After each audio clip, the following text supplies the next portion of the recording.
ਪਾਕਿਸਤਾਨ ਦੀ diplomacy ਦੀ ਉਸ ਲਹਿਰ ਦੀ ਜਿਨੇ ਨਾ ਸਿਰਫ ਖਿੱਤੇ ਨੂੰ ਬਲਕਿ ਦੁਨੀਆ ਦੇ ਵੱਡੇ ਤਾਕਤਵਰ ਮੁਲਕਾਂ ਨੂੰ ਵੀ ਚੌਂਕਾ ਕੇ ਰੱਖ ਦਿੱਤਾ ਹੈ। ਗੱਲ ਸਿਰਫ ਅਕਵਾਮੇ ਮੁਤਹਿਦਾ ਦੇ ਵਿੱਚ ਤਕਰੀਰ ਕਰਨ ਤੱਕ ਮਹਦੂਦ ਨਹੀਂ ਹੈਗੀ ਬਲਕਿ ਪੂਰਾ ਇੱਕ ਨया ਬਿਆਨੀਆ ਹੈ ਜੋ ਪਾਕਿਸਤਾਨ ਨੇ ਦੁਨੀਆ ਦੇ ਸਾਹਮਣੇ ਰੱਖ ਦਿੱਤਾ। ਸੀਪੈਕ ਦੇ ਮੁਆਹਦੇ, ਨਵੀਂ ਸਰਮਾਇਆਕਾਰੀ, ਟੈਕਨੋਲੋਜੀ ਟ੍ਰਾਂਸਫਰ, ਖਿੱਤੇ ਦੇ ਵਿੱਚ ਅਮਨ ਤੇ ਤਰੱਕੀ ਦਾ ਵਾਜ਼ੇ ਤੌਰ ਤੇ ਰੋਡ ਮੈਪ, ਇਹ ਸਾਰਾ ਕੁਝ ਸਿਰਫ ਵਾਅਦਿਆਂ ਤੱਕ ਮਹਦੂਦ ਨਹੀਂ ਹੈ, ਪ੍ਰੈਕਟੀਕਲ ਇਕਦਾਮਾਤ ਦੀ ਮੁਕੰਮਲ ਤੌਰ ਤੇ ਸ਼ਕਲ ਇਖਤਿਆਰ ਕਰ ਚੁੱਕਿਆ। ਇਹ ਉਹ ਲਮਹਾ ਸੀ ਜਦੋਂ ਪਾਕਿਸਤਾਨ ਨੇ ਦੁਨੀਆ ਨੂੰ ਵਿਖਾ ਦਿੱਤਾ ਕਿ ਇਹ ਸਿਰਫ ਮਦਦ ਲੈਣ ਵਾਲੇ ਨਹੀਂ ਹੈ ਬਲਕਿ ਖਿੱਤੇ ਦੀ ਮੁਆਸ਼ੀ ਕਿਆਦਤ ਨੂੰ ਸੰਭਾਲਣ ਵਾਲੇ ਵੀ ਨੇ। ਉੱਥੇ ਜਾ ਕੇ ਪਾਕਿਸਤਾਨ ਨੇ ਇੱਕ ਵਾਰੀ ਫਿਰ ਦੁਨੀਆ ਨੂੰ ਇਹ ਚੀਜ਼ ਯਾਦ ਦਿਲਾਈ ਹਰਮੈਨ ਸ਼ਰੀਫ ਦੀ ਹਿਫਾਜ਼ਤ ਸਿਰਫ ਔਰ ਸਿਰਫ ਇੱਕ ਮਜ਼ਹਬੀ ਜ਼ਿੰਮੇਵਾਰੀ ਨਹੀਂ ਹੈਗੀ ਬਲਕਿ ਪਾਕਿਸਤਾਨ ਦੀ ਖਾਰਜਾ ਪਾਲਿਸੀ ਦਾ ਇੱਕ ਬੁਨਿਆਦੀ ਹਿੱਸਾ ਹੈ। ਲੇਕਿਨ ਅਸਲ ਫਿਲਮ ਤੇ ਅਮਰੀਕਾ ਵਿੱਚ ਚੱਲੀ।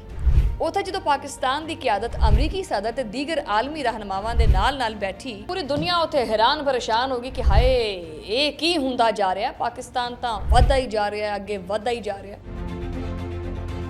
अच्छा जी, करता शुरू फिर।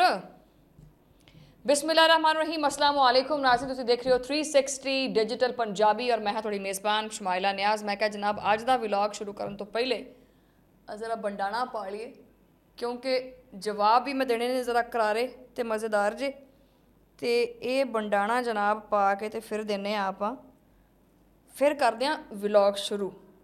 कैसा लग रहा फिर रशियन बंडाना है? उम्मीद करते हैं ठीक लगता होएगा। कमेंट में दसियो मैनू। अज का व्लॉग शुरू करिए फिर, आ जाओ।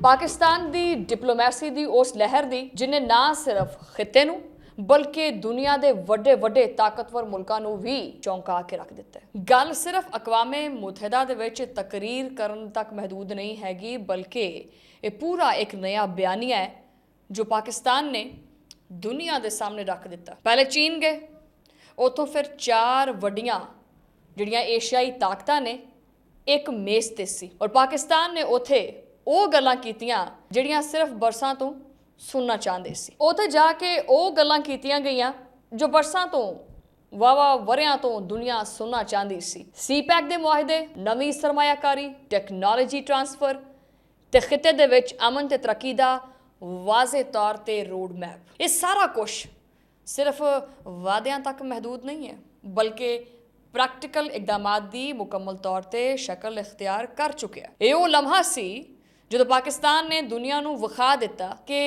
ਇਹ ਸਿਰਫ ਮਦਦ ਲੈਣ ਵਾਲੇ ਨਹੀਂ ਹੈ ਬਲਕਿ ਖਿੱਤੇ ਦੀ ਮੁਆਸ਼ੀ ਕਿਆਦਤ ਨੂੰ ਸੰਭਾਲਣ ਵਾਲੇ ਵੀ ਨੇ। ਫਿਰ ਜਨਾਬ ਉਸ ਤੋਂ ਬਾਅਦ ਗਏ ਸਾਊਦੀ ਅਰਬ।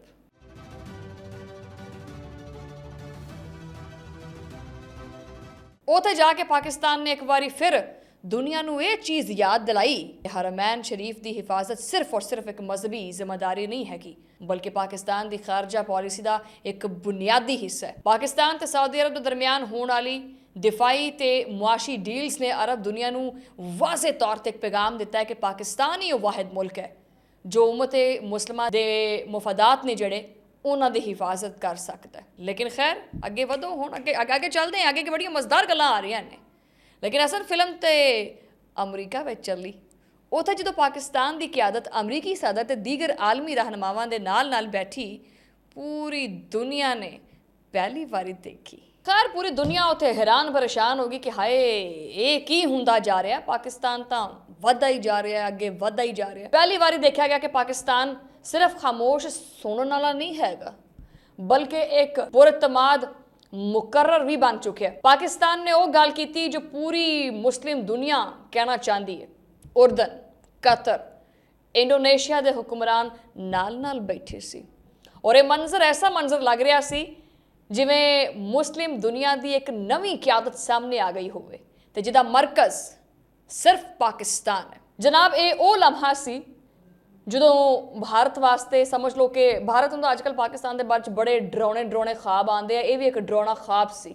ਭਾਰਤ ਬਰਸਾਂ ਤੋਂ ਬੜਿਆਂ ਵਰਿਆਂ ਤੋਂ ਖਾਬ ਵੇਖਦਾ ਪਿਆ ਕਿ ਉਹ ਖਿੱਤੇ ਦੀ ਕਿਆਦਤ ਕਰੇ ਲੇਕਿਨ ਭਾਰਤ ਖਿੱਤੇ ਦੇ ਵਿੱਚ ਇਕੱਲਾ ਖੜਾ ਹੈ ਔਰ ਪੂਰੀ ਮੁਸਲਿਮ ਦੁਨੀਆ ਪਾਕਿਸਤਾਨ ਦੇ ਨਾਲ ਖੜੀ ਹੈ।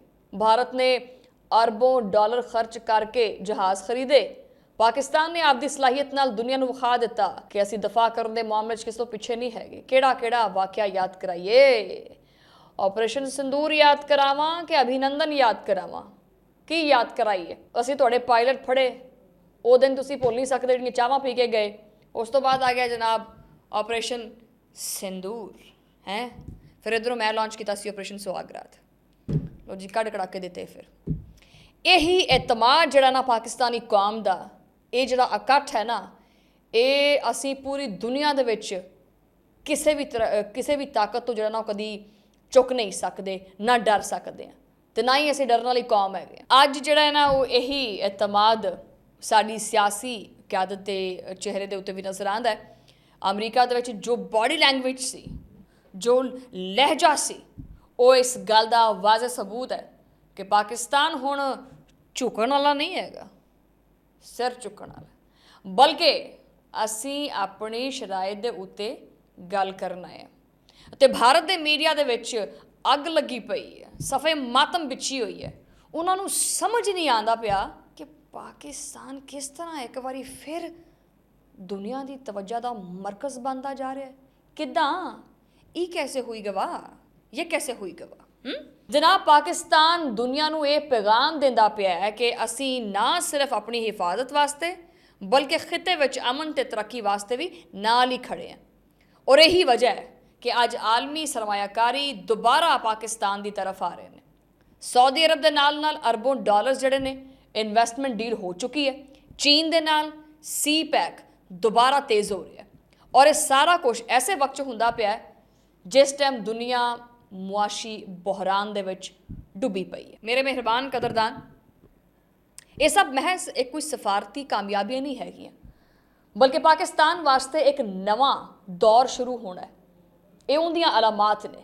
ਉਹ ਵਕਤ ਵਾਪਸ ਆਉਂਦਾ ਪਿਆ ਜਦੋਂ ਪਾਕਿਸਤਾਨ ਨੂੰ ਤਰੱਕੀ ਦੀ ਮਿਸਾਲ ਸਮਝਿਆ ਜਾਂਦਾ ਸੀ।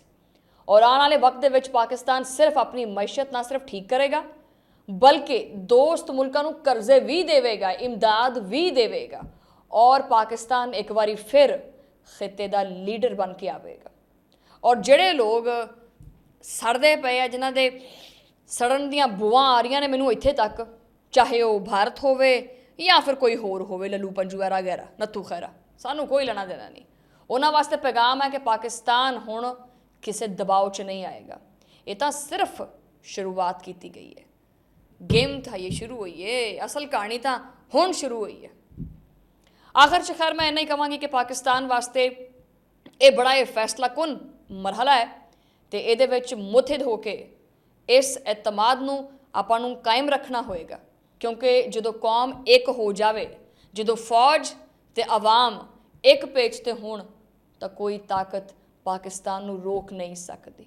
ਔਰ ਯਾਦ ਰੱਖੋ, ਇਹ ਪਾਕਿਸਤਾਨ ਹੈ, ਇਹ ਉਹੀ ਕੌਮ ਹੈ ਜਿਹੜੀ ਟੁੱਟਣ ਤੋਂ ਬਾਅਦ ਵੀ ਜ਼ਿੰਦਾ ਰਹਿੰਦੀ ਹੈ। ਇਹ ਉਹ ਕੌਮ ਹੈ ਜਿਹੜੀ ਹਮੇਸ਼ਾ ਆਪਣੇ ਹਕੂਕ ਵਾਸਤੇ ਖੜੀ ਹੁੰਦੀ ਹੈ। ਲਿਹਾਜ਼ਾ ਇਹ ਵਲੌਗ ਥੋੜ੍ਹਾ ਜਿਹਾ ਮੈਂ ਕਿਹਾ ਮਜ਼ੀਦ ਲੰਬਾ ਹੁੰਦਾ ਜਾ ਰਿਹਾ ਤੇ ਤੁਸੀਂ ਕਮੈਂਟਾਂ 'ਚ ਇਹ ਵੀ ਦੱਸਣਾ ਹੈ ਇਸ ਅੱਛੀਆਂ ਖਬਰਾਂ ਦੇ ਨਾਲ ਸ਼ਮਾਇਲਾ ਨਿਆਜ਼ ਨੂੰ ਇਹ ਵੰਡਾਣਾ ਕਿਸ ਤਰ੍ਹਾਂ ਦਾ ਲੱਗਿਆ। ਤੇ ਮੈਨੂੰ ਦਿਓ ਇੱਥੋਂ ਇਜਾਜ਼ਤ। ਤੁਹਾਡਾ ਮੁਲਾਕਾਤ ਹੋਏਗੀ ਅਗਲੇ ਵਲੌਗ ਦੇ ਵਿੱਚ। ਉਦੋਂ ਲਈ ਅੱਲਾਹ ਨਿਗਹਿਬਾਨ।